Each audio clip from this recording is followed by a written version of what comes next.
سلطان صلاح الدین ایوبی رحمت اللہ علیہ کو ان کے جاسوسوں نے بتایا کہ ایک عالم دین ہے جو بہت اچھا خطاب کرتے ہیں، لوگوں میں بہت مقبول ہو گئے ہیں۔ سلطان نے کہا آگے کہو۔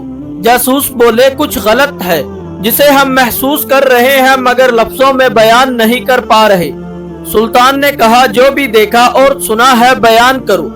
جاسوس بولے کہ وہ کہتے ہیں کہ نفس کا جہاد افضل ہے، بچوں کو تعلیم دینا ایک بہترین جہاد ہے، گھر کی ذمہ داریوں کے لیے جدوجہد کرنا بھی ایک جہاد ہے۔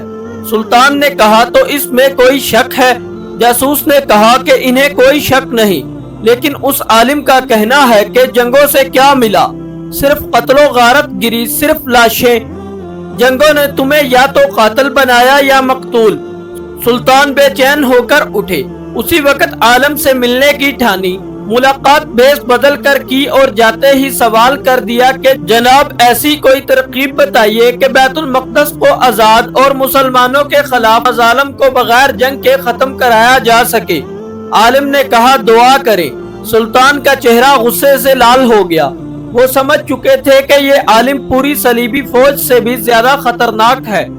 سلطان نے سب سے پہلے اپنے خنجر سے اس عالم کی انگلی کاٹ دی، وہ بری طرح چیخنے لگا۔ اب سلطان نے کہا کہ اصلیت بتاتے ہو یا گردن بھی کاٹ دوں؟ پتا چلا کہ وہ سفید پوش عالم ایک یہودی تھا، یہودیوں کو عربی بخوبی آتی تھی جس کا اس نے فائدہ اٹھایا۔ سلطان نے پایا کہ اس کے جیسا درس اب خطبوں میں عام ہو چلا تھا، بڑی مشکل سے یہ فتنہ روکا جا سکا۔